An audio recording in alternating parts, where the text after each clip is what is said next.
사랑하는 형제자매 여러분, 혹시 여러분은 이런 경험을 하신 적이 있습니까? 기도 중에 설명할 수 없는 평안이 밀려오고 말씀을 읽을 때 전에 보이지 않던 깨달음이 생기며 마음속 깊은 곳에서 알 수 없는 눈물이 흐르는 순간 말입니다. 그렇습니다. 그것이 바로 성령께서 역사하실 때의 증거입니다. 예수님은 우리를 홀로 두지 않으셨습니다. 그는 제자들에게 분명히 약속하셨습니다. 요한복음 14장 16대 17절. 내가 아버지께 구하겠으니 그가 또 다른 보혜사를 너희에게 주사 영원토록 너희와 함께 있게 하리니 그는 진리의 영이라. 사랑하는 여러분, 성령은 단순히 신비로운 능력이 아닙니다. 그는 우리와 영원히 함께 하시는 하나님의 영입니다. 성령이 임하시면 변화가 일어납니다. 우리는 더 이상 옛사람으로 살지 않습니다. 우리의 생각, 우리의 마음, 우리의 태도까지 바뀌기 시작합니다. 성령은 우리를 책망하시고 위로하시고 길을 인도하시며 새로운 힘을 주십니다. 사도행전 1장 8절.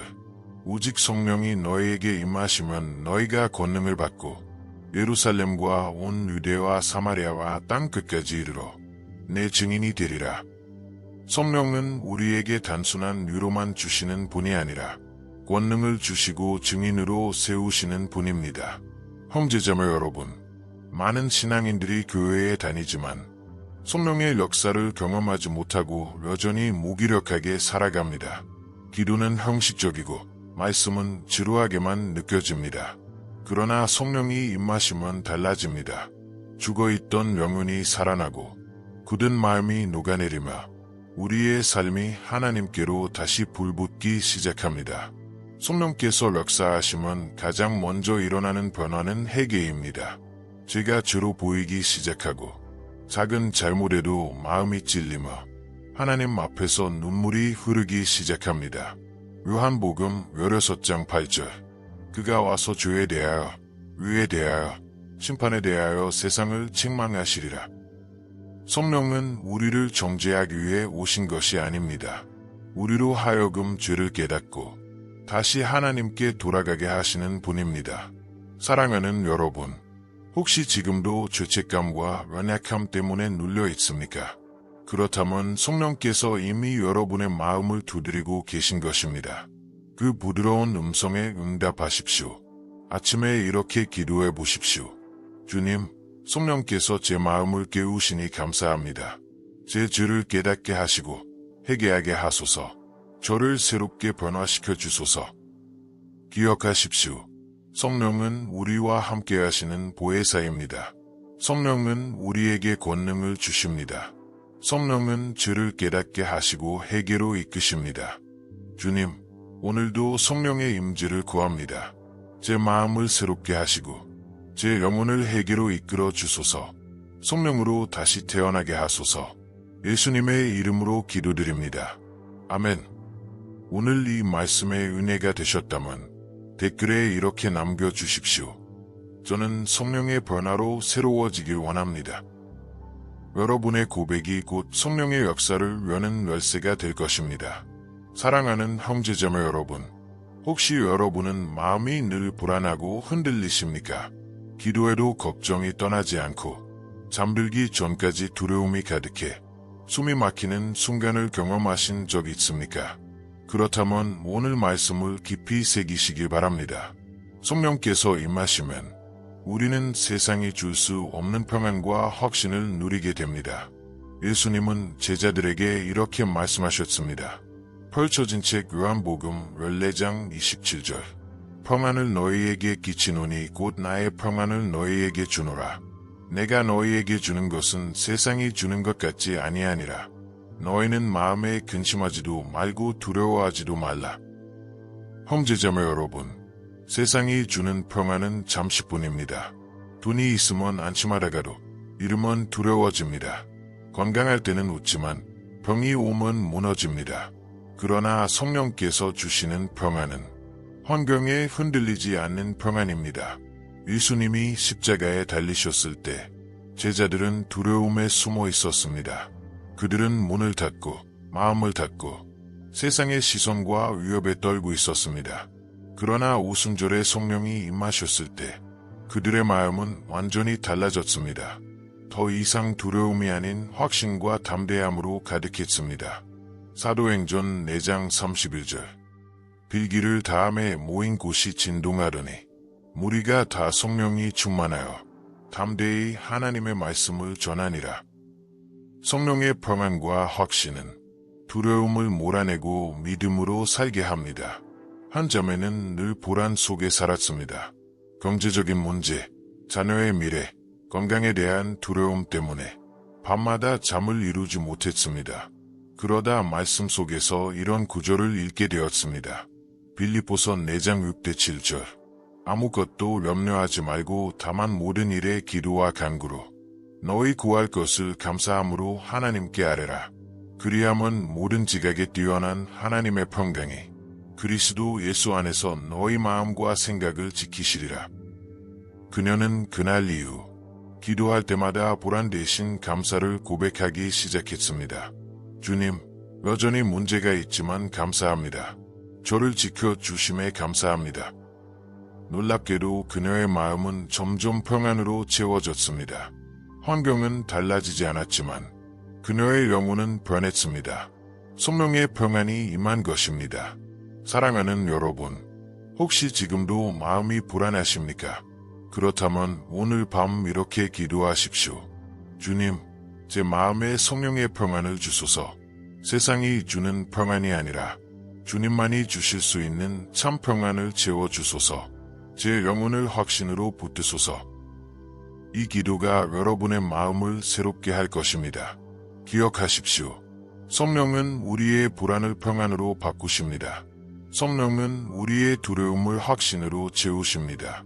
성령이 주시는 평안은 세상이 빼앗을 수 없습니다. 주님, 오늘도 제 마음을 성령의 평안으로 지켜주소서. 두려움 대신 믿음을, 불안 대신 확신을 주옵소서. 환경이 아닌 주님의 약속을 붙들게 하소서. 예수님의 이름으로 기도드립니다. 아멘. 오늘 이 말씀의 은혜를 받으셨다면 댓글에 이렇게 적어 주십시오. 저는 성령의 평안과 확신을 선택합니다. 여러분의 고백이 다른 영혼에게도 힘이 될 것입니다. 사랑하는 형제자매 여러분, 혹시 여러분은 마음속에 미움이나 상처가 깊이 남아 누군가를 용서하지 못한 채 살아가고 계십니까? 아무리 노력해도 풀리지 않는 감정 때문에 기도가 막히고 평안이 사라지는 경험을 하신 적이 있습니까? 그렇다면 바로 그 자리에 성령의 사랑이 임해야 합니다. 성경은 이렇게 말씀합니다. 갈라디아서 5장 22절. 오직 성령의 열매는 사랑과 희락과 화평과 오래 참음과 자비와 양선과 충성과 온유와 절제니. 성령의 역사 가운데 가장 먼저 나타나는 열매는 바로 사랑입니다. 사랑은 단순한 감정이 아니라 성령께서 우리 안에서 맺게 하시는 거룩한 열매입니다. 예수님은 말씀하셨습니다. 마태복음 5장 44절. 나는 너희에게 이르노니 너희 원수를 사랑하며 너희를 박해하는 자를 위하여 기도하라. 사랑하는 여러분, 우리 힘으로는 원수를 사랑할 수 없습니다. 그러나 성령께서 우리 마음을 붙드시면 우리는 도저히 이해할 수 없는 사랑을 베풀 수 있습니다. 한 형제는 오랫동안 친구의 배신으로 인해 마음을 닫고 살았습니다.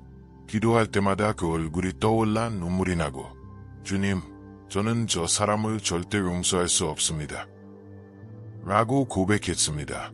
그러나 어느 날 예배 중 성령께서 강하게 임하셨습니다. 그의 마음속 깊은 분노가 녹아내리기 시작했습니다. 그는 울면서 이렇게 기도했습니다. 주님, 저를 먼저 용서하셨으니 저도 용서하게 하소서. 그 순간 그의 마음에는 놀라운 평안이 찾아왔습니다. 성령의 사랑이 그의 영혼을 치유한 것입니다. 성령이 주시는 사랑에는 3가지 특징이 있습니다. 조건 없는 사랑, 잘해줄 때만 사랑하는 것이 아니라 있는 모습 그대로 받아들입니다. 용서하는 사랑, 상처 준 사람조차 용서할 수 있는 힘을 줍니다. 희생적인 사랑, 내 유익보다 상대의 유익을 먼저 생각하게 합니다. 이 사랑은 세상에서는 볼 수 없는 사랑입니다. 오직 성령께서 주시는 사랑입니다. 사랑하는 여러분, 혹시 오늘도 용서하지 못하는 사람이 있습니까? 혹은 내 마음이 너무 메말라 사랑을 베풀 힘이 없습니까? 그렇다면 내일 아침 이렇게 기도해 보십시오. 주님, 제 힘으로는 사랑할 수 없습니다. 성령님, 제 마음을 새롭게 하셔서 사랑의 열매를 맺게 하소서. 주님이 사랑하신 것처럼 저도 사랑하게 하소서. 이 기도가 여러분의 마음을 변화시킬 것입니다. 기억하십시오. 성령의 첫 번째 열매는 사랑입니다. 사랑은 우리의 힘이 아니라 성령이 주시는 은혜입니다. 성령의 사랑은 용서와 화해를 가능하게 합니다. 주님, 오늘도 제 마음에 성령의 사랑을 부어 주옵소서. 제가 용서하지 못한 마음을 내려놓게 하시고 원수까지도 사랑할 수 있는 은혜를 주소서. 제 삶이 사랑의 증거가 되게 하소서. 예수님의 이름으로 기도드립니다. 아멘. 오늘 이 말씀에 공감하셨다면 댓글에 이렇게 적어 주십시오. 저는 성령의 사랑으로 변화되길 원합니다. 여러분의 고백이 곧 사랑의 씨앗이 되어 여러분의 가정과 공동체를 변화시킬 것입니다. 사랑하는 형제자매 여러분, 혹시 여러분은 이런 경험을 해보신 적이 있습니까? 성경을 읽어도 글자만 눈에 들어오고 기도해도 무슨 뜻인지 알 수 없을 때가 있습니까? 혹은 삶에서 수많은 선택을 해야 하지만 무엇이 옳은 길인지 어디로 가야 하는지 알지 못해 방황할 때가 있습니까? 그럴 때 필요한 것이 바로 성령이 주시는 영적 분별력입니다. 예수님은 제자들에게 이렇게 말씀하셨습니다. 요한복음 16장 13절. 그러하나 진리의 성령이 오시면 그가 너희를 모든 진리 가운데로 인도하시리니. 사랑하는 여러분, 성령은 단순히 감정적인 위로만 주시는 분이 아닙니다. 성령은 우리를 모든 진리 가운데로 인도하시는 분입니다. 즉, 우리가 보지 못하는 것을 보게 하시고 깨닫지 못하는 것을 깨닫게 하시는 분입니다. 형제자매 여러분, 이 세상에는 수많은 소리가 있습니다. 사람의 말, 세상의 유혹, 사단의 속삭임, 그리고 그 사이에서 우리는 종종 혼란스럽습니다. 요한일서 4장 1절. 영을 다 믿지 말고 오직 영들이 하나님께 속하였나 분별하라. 성령이 없는 분별은 위험합니다. 그러나 성령께서 우리 안에 계시면 우리는 무엇이 하나님의 뜻인지 분명히 알 수 있습니다. 한 청년은 인생의 큰 결정을 앞두고 있었습니다. 직장을 선택할지, 사역의 길을 걸을지 고민하며 밤마다 불안에 잠을 이루지 못했습니다. 그는 말씀과 기도로 씨름하다가 마음에 이런 음성을 들었습니다. 너의 길을 주님께 맡기라. 내가 인도하리라. 그 순간 그의 마음에 확신이 왔습니다. 그것은 단순한 감정이 아니라 성령께서 주신 분별이었습니다. 결국 그는 순종했고 그 선택은 그의 삶을 놀랍게 열어주었습니다. 성령의 분별력은 세 가지로 나타납니다. 말씀을 통한 깨달음, 성령은 말씀을 열어주십니다. 기도 중 주시는 평안, 선택 앞에서 두려움 대신 평안을 주십니다. 열매로 확인됨, 성령의 인도는 결국 선한 열매로 증거됩니다. 사랑하는 여러분, 혹시 지금 중요한 결정을 앞두고 있습니까? 인생의 길에서 혼란스러우십니까? 그렇다면 내일 아침 이렇게 기도해 보십시오. 주님, 제 지혜가 아닌 성령의 분별을 원합니다. 제 눈을 열어 진리를 보게 하소서. 모든 길에서 하나님의 뜻을 분별하게 하소서. 기억하십시오. 성령은 진리의 영이십니다. 성령은 우리를 모든 진리 가운데로 인도하십니다. 성령의 분별은 말씀과 기도와 열매로 확인됩니다. 주님, 오늘도 성령의 분별력을 구합니다. 제 눈을 열어 진리를 보게 하시고 거짓과 속임에서 저를 지켜주소서. 성령께서 인도하시는 길을 담대히 걷게 하소서. 예수님의 이름으로 기도드립니다. 아멘. 오늘 이 말씀의 은혜가 되셨다면 댓글에 이렇게 적어 주십시오.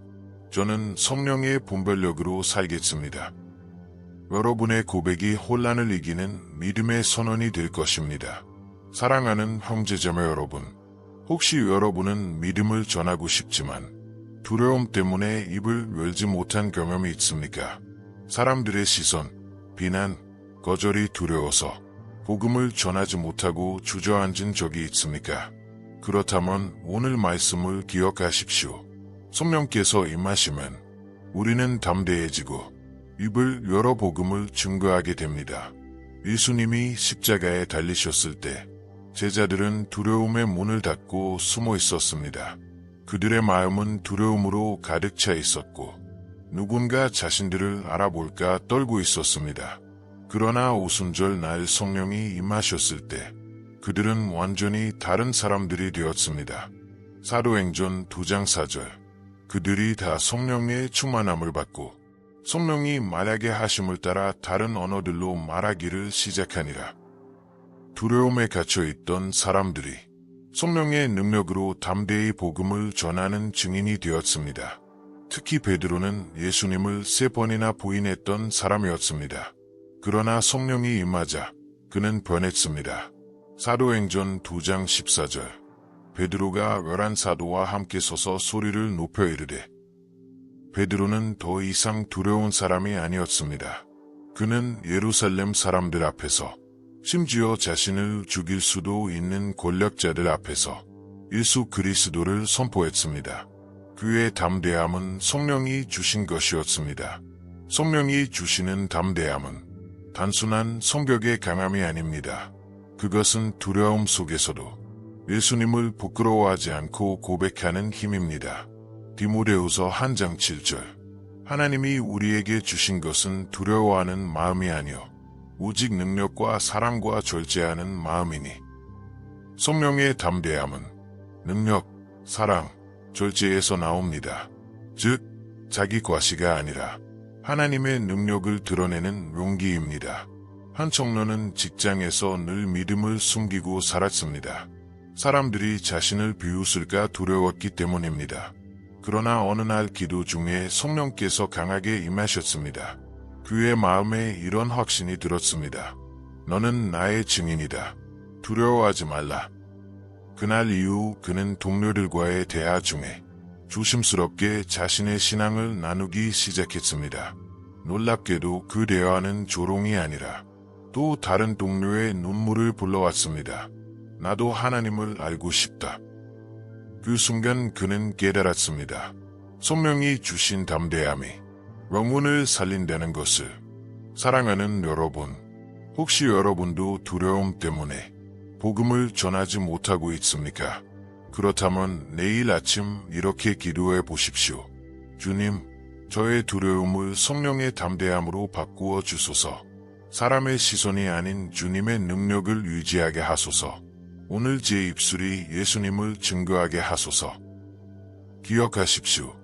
성령은 두려움을 담대함으로 바꾸십니다. 성령은 우리의 입술을 열어 복음을 전하게 하십니다. 성령이 주시는 담대함은 영혼을 살립니다. 주님, 두려움 속에 갇혀있는 저를 성령의 담대함으로 변화시켜 주옵소서. 오늘도 복음을 부끄러워하지 않고 예수님을 증거하는 삶을 살게 하소서. 예수님의 이름으로 기도드립니다. 아멘. 오늘 이 말씀에 은혜가 되셨다면 댓글에 이렇게 남겨주십시오. 저는 성령의 담대함으로 살겠습니다. 여러분의 고백이 곧 복음을 전하는 씨앗이 될 것입니다.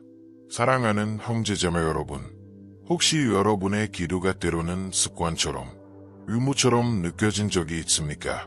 입술로는 말하지만 마음은 멀리 있고 기도 중에도 집중하지 못한 채 빈 마음으로 끝낸 경험이 있습니까?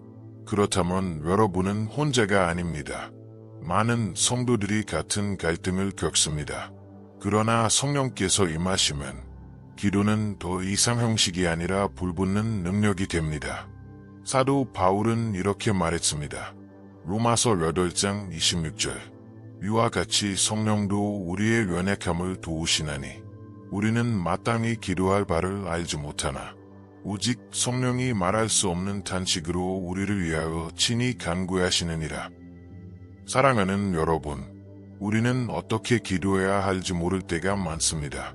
그러나 성령께서는 우리를 대신해 기도하시고 우리를 올바른 기도의 자리로 이끄십니다. 사도행전 1장에서 제자들은 마가의 다락방에 모여 마음을 같이하여 기도했습니다. 그때 성령이 불처럼 임하셨습니다. 사도행전 2장 3대 4절. 마치 불의 혀처럼 갈라지는 것이 그들에게 보여 각 사람 위에 임하여 있더니 그들이 다 성령의 충만함을 받고 성령이 말하게 하심을 따라 다른 언어들로 말하기를 시작하니라.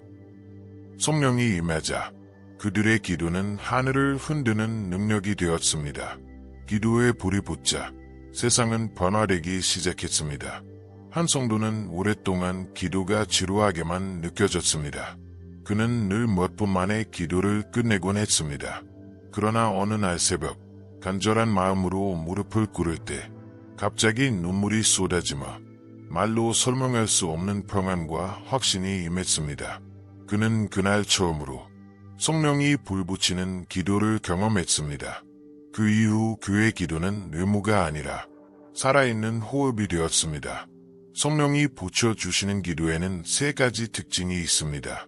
끊임없는 기도. 성령은 우리로 하여금 날마다 쉬지 않고 기도하게 합니다. 간절한 기도. 성령이 주시는 기도는 마음 깊은 곳에서 터져 나옵니다.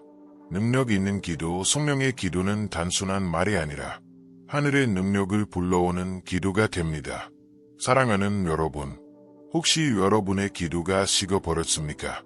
형식적이고 힘이 없는 기도로 지쳐 계십니까? 그렇다면 내일 아침 이렇게 기도해 보십시오. 주님, 제 기도에 성령의 불을 붙여주소서. 입술이 아닌 영혼 깊은 곳에서 기도하게 하소서. 하늘의 능력을 불러오는 기도를 하게 하소서. 기억하십시오. 성령은 우리의 연약한 기도를 도우십니다. 성령이 불붙이시면 기도는 능력이 됩니다. 성령의 기도는 하늘을 움직이고 세상을 바꿉니다. 주님, 오늘도 제 기도에 성령의 불을 붙여 주옵소서. 의무가 아닌 기쁨으로, 형식이 아닌 능력으로 기도하게 하소서. 성령님, 저를 기도의 자리로 이끌어 주소서. 예수님의 이름으로 기도드립니다. 아멘. 오늘 이 말씀에 은혜가 되셨다면 댓글에 이렇게 적어 주십시오. 저는 성령의 불붙는 기도로 살겠습니다. 여러분의 고백이 곧 기도의 불씨가 되어 여러분의 가정과 공동체를 변화시킬 것입니다. 사랑하는 형제자매 여러분, 혹시 성경을 읽으면서도 그저 글자만 눈에 들어올 뿐 무슨 뜻인지 알 수 없어 답답했던 경험이 있습니까? 아무리 읽어도 마음에 와닿지 않고 그저 종교적인 책처럼 느껴진 적이 있습니까? 그렇다면 걱정하지 마십시오. 바로 그때가 성령님의 도우심이 필요한 순간입니다. 성경은 이렇게 말합니다. 요한복음 14장 26절. 보혜사 곧 아버지께서 내 이름으로 보내실 성령. 그가 너희에게 모든 것을 가르치고 내가 너희에게 말한 모든 것을 생각나게 하리라. 성령은 단순히 유로자가 아닙니다. 그는 가르치시는 영입니다. 성령께서 우리 마음의 눈을 열어주셔야 우리는 성경을 올바르게 깨닫습니다. 한 성도는 매일 성경을 읽었지만 늘 졸리기만 하고 아무런 감동이 없었습니다. 그러나 어느 날 기도하며 성령님께 이렇게 구했습니다.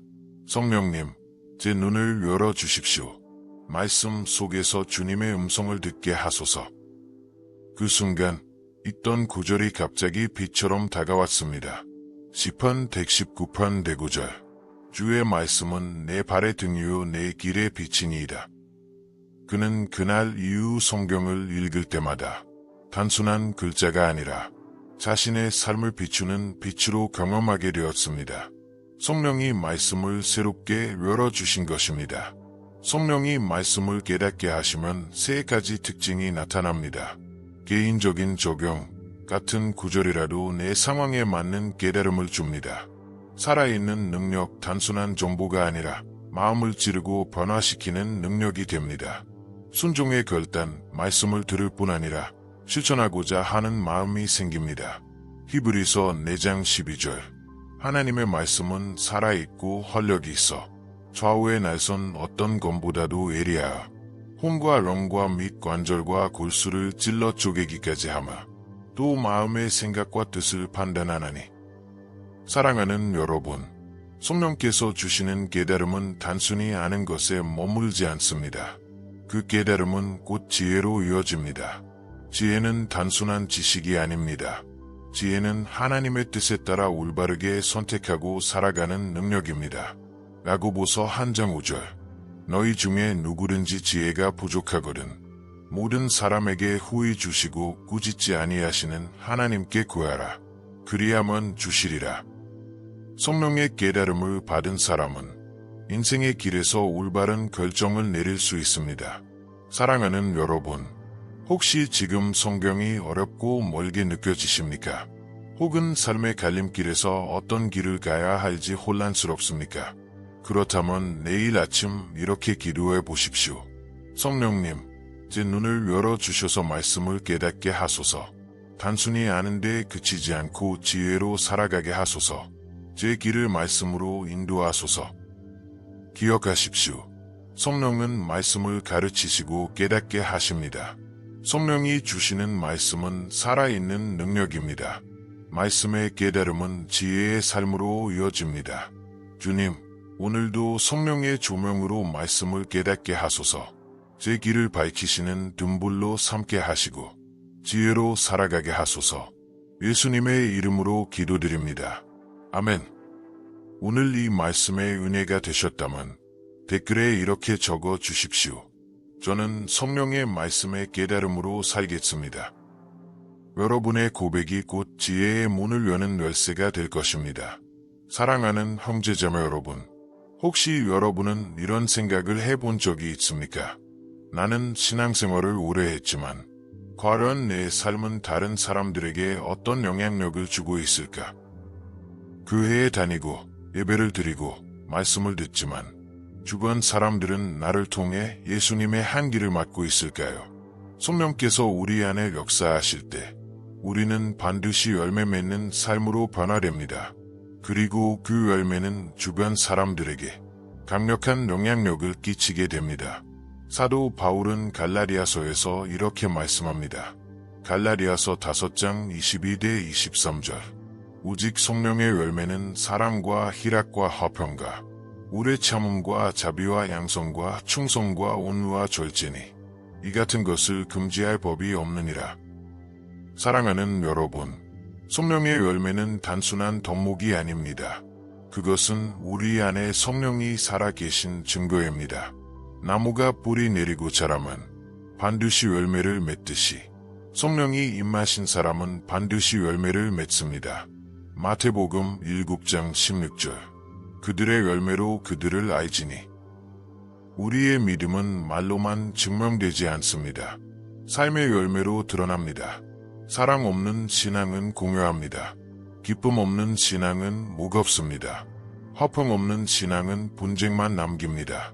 그러나 성령의 열매가 맺히면 주변 사람들은 우리를 통해 하나님을 경험하게 됩니다. 한 가정의 변화. 한 가정은 늘 다툼과 불화로 가득했습니다.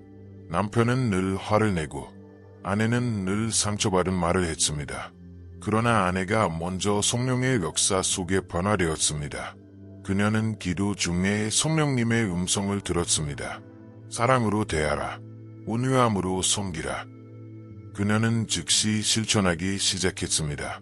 남편에게 화를 내는 대신 기도로 품고 말을 다투는 대신 온유하게 대했습니다. 몇 달 후 남편은 놀라며 이렇게 말했습니다. 당신은 왜 이렇게 변했어? 당신 안에 뭔가 다른 힘이 있는 것 같아. 그 순간 아내는 눈물로 고백했습니다. 이것은 내 힘이 아니라 성령님의 열매야. 그 고백은 남편을 변화시키는 시작이 되었습니다. 사랑하는 여러분, 성령의 열매는 단순히 개인적인 성숙이 아닙니다. 그것은 영향력입니다. 가정 안에서 우리는 화평의 열매로 가정을 살립니다. 직장에서 우리는 충성과 성실의 열매로 빛을 드러냅니다. 공동체 안에서 우리는 사랑과 온유의 열매로 사람들을 회복시킵니다. 고린도후서 2장 15절. 우리는 구원받는 자들에게나 망하는 자들에게나 하나님 앞에서 그리스도의 향기니 성령이 맺게 하시는 열매는 곧 예수님의 향기가 되어 세상에 퍼져나갑니다. 사랑하는 여러분, 혹시 지금 여러분의 삶에 열매가 보이지 않아 낙심하셨습니까? 걱정하지 마십시오. 열매는 하루아침에 맺히지 않습니다. 그러나 성령님께 붙어 있으면 반드시 열매는 맺히게 됩니다. 내일 아침 이렇게 기도해 보십시오. 주님, 제 삶의 성령의 열매를 맺게 하소서. 사랑과 기쁨과 화평으로 주변을 변화시키게 하소서. 저의 삶이 예수님의 향기가 되게 하소서. 기억하십시오. 성령의 열매는 성령의 임재의 증거입니다. 열매는 반드시 드러납니다. 성령의 열매는 우리의 삶을 통해 세상에 영향력을 끼칩니다. 주님, 오늘도 제 삶의 성령의 열매를 맺게 하소서. 저를 통해 가정이 변화되고 공동체가 세워지게 하소서. 저의 삶이 그리스도의 향기가 되게 하소서. 예수님의 이름으로 기도드립니다. 아멘. 오늘 이 말씀의 은혜가 되셨다면 댓글에 이렇게 적어 주십시오. 저는 성령의 열매로 살아가겠습니다. 여러분의 고백이 곧 삶을 변화시키는 향기가 될 것입니다. 사랑하는 형제자매 여러분, 혹시 여러분은 신앙생활을 하면서 나는 여전히 연약하다, 나는 애 변하지 않을까, 이런 고민을 해보신 적이 있습니까? 예배를 드리고 말씀을 듣고 기도도 하지만 삶 속에서는 여전히 죄의 유혹에 넘어지고 하나님의 뜻보다 내 욕심대로 살 때가 많습니다. 그렇다면 기억하십시오. 성령은 우리를 거룩하게 하시고 순종으로 이끄시는 분입니다. 사도 바울은 이렇게 말했습니다. 로마서 8장 13대 14절. 너희가 육신대로 살면 반드시 죽을 것이로되 영으로서 몸의 행실을 죽이면 살리니 무릇 하나님의 영으로 인도함을 받는 사람은 곧 하나님의 아들이라. 성령은 우리 안에 죄성을 깨뜨리고 거룩의 길로 인도하십니다. 우리를 억지로 끌고 가시는 것이 아니라 사랑으로 설득하시고 순종할 수 있는 힘을 주십니다. 사랑하는 여러분, 많은 이들이 거룩이라는 단어를 들으면 완벽함을 떠올립니다. 그러나 성령이 주시는 거룩은 완벽이 아니라 방향입니다. 넘어질 때도 있습니다. 그러나 성령이 계신 사람은 다시 일어나 하나님께 돌아옵니다. 빌립보서 1장 6절. 너희 안에서 착한 일을 시작하신 이가 그리스도 예수의 날까지 이루실 줄을 우리는 확신하노라. 성령은 우리를 포기하지 않으십니다. 끝까지 거룩의 길로 이끌어 가십니다. 한 집사는 오랫동안 분노의 문제로 괴로워했습니다. 작은 일에도 쉽게 화를 내고 가정과 직장에서 늘 갈등이 일어났습니다. 그러나 그는 매일 이렇게 기도했습니다. 성령님, 저를 변화시켜 주십시오. 저의 연약함을 거룩으로 바꿔 주십시오. 시간이 지나면서 그는 놀라운 변화를 경험했습니다. 과거에는 즉시 폭발하던 상황에서도 기도하며 인내할 수 있는 마음이 생겼습니다. 사람들은 그에게 물었습니다. 당신은 왜 이렇게 변했습니까? 그는 눈물로 대답했습니다. 성령님이 제 안에 거룩을 만드셨습니다. 성령이 이끄실 때 우리는 단순히 말씀을 듣는 데서 멈추지 않고 순종의 길로 나아가게 됩니다. 야고보서 1장 22절. 너희는 말씀을 행하는 자가 되고 듣기만 하여 자신을 속이는 자가 되지 말라. 성령은 우리로 하여금 듣는 신앙에서 벗어나 행하는 신앙으로 살게 하십니다. 순종은 힘든 길 같지만 그 안에서 참된 자유와 기쁨을 맛보게 됩니다. 사랑하는 여러분, 혹시 지금도 반복되는 죄와 싸우고 계십니까? 혹은 순종보다는 여전히 자기 뜻대로 살고 계십니까? 그렇다면 내일 아침 이렇게 기도해 보십시오. 주님, 제 삶의 성령의 거룩을 심어 주소서. 저의 연약함을 성령의 능력으로 다스려 주소서. 말씀에 순종하는 삶을 살게 하소서. 기억하십시오. 성령은 우리를 거룩으로 이끄십니다. 거룩은 완벽이 아니라 방향입니다. 성령은 듣는 신앙에서 순종하는 신앙으로 바꾸십니다. 주님, 오늘도 제 안에 성령의 거룩을 심어주소서. 저를 주에서 자유케 하시고 순종으로 살아가게 하소서. 넘어져도 다시 일어나는 믿음을 주옵소서. 예수님의 이름으로 기도드립니다. 아멘. 오늘 이 말씀에 은혜가 되셨다면 댓글에 이렇게 적어 주십시오. 저는 성령의 거룩과 순종으로 살겠습니다. 여러분의 고백이 오늘 하루의 삶을 새롭게 할 것입니다. 사랑하는 형제자매 여러분, 우리는 지금까지 성령께서 임하실 때 반드시 일어나는 8가지 변화를 함께 살펴보았습니다. 그 변화는 단순히 신앙의 장식이 아니라 우리의 삶 전체를 새롭게 만드는 하나님의 역사입니다. 첫째, 성령은 우리를 회개로 이끄십니다. 죄가 죄로 보이게 하고 눈물이 흐르게 하며 다시 하나님께 돌아가게 하십니다. 둘째, 성령은 평안과 확신을 주십니다. 세상이 줄 수 없는 평안을 우리 마음에 심으십니다. 셋째, 성령은 우리를 사랑의 사람으로 변화시키십니다. 미워하던 마음이 용서로 바뀌고 원수조차 사랑하게 됩니다. 넷째, 성령은 영적 분별력을 주십니다. 무엇이 하나님의 뜻인지, 무엇이 거짓인지 분별하게 하십니다. 다섯째, 성령은 담대함과 용기를 주십니다. 두려움 대신 복음을 증거하는 힘을 주십니다. 여섯째, 성령은 기도에 불을 붙이십니다. 의무적인 기도가 불붙는 능력의 기도로 바뀝니다. 일곱째, 성령은 말씀을 새롭게 깨닫고 지혜로 살게 하십니다. 성경이 단순한 글자가 아니라 살아있는 능력으로 다가옵니다. 여덟째, 성령은 열매 맺는 삶과 영향력으로 이끄십니다. 사랑, 희락, 화평의 열매가 드러나 가정과 공동체를 변화시키십니다. 사랑하는 여러분, 성령의 역사는 단순한 감정의 변화가 아닙니다. 그것은 우리의 삶 전체의 방향을 바꾸는 역사입니다. 고린도후서 5장 17절. 그런즉 누구든지 그리스도 안에 있으면 새로운 피조물이라. 이전 것은 지나갔으니 보라 새 것이 되었도다. 성령께서 임하시면 우리는 새로운 피조물이 됩니다. 어제의 실패와 상처가 더 이상 우리를 묶지 못합니다. 오늘부터 우리는 새 인생을 살아갑니다. 성령은 단순히 우리를 위로하는 분이 아닙니다. 성령은 우리를 사명의 길로 이끄십니다. 사도행전 1장 8절. 오직 성령이 너희에게 임하시면 너희가 권능을 받고 예루살렘과 온 유대와 사마리아와 땅 끝까지 이르러 내 증인이 되리라. 성령은 우리를 땅 끝까지 보내시는 분입니다. 우리의 삶이 복음의 통로가 되게 하십니다. 사랑하는 여러분, 혹시 지금 여러분의 삶은 여전히 메말라 있습니까? 혹은 두려움과 불안, 상처와 미움 속에 갇혀 있습니까? 그렇다면 오늘 이 순간 성령님께 마음을 열어드리십시오. 내일 아침 이렇게 기도해 보십시오. 성령님, 저의 삶을 새롭게 하소서. 저를 회개로, 평안으로, 사랑으로, 담대함으로 이끄소서.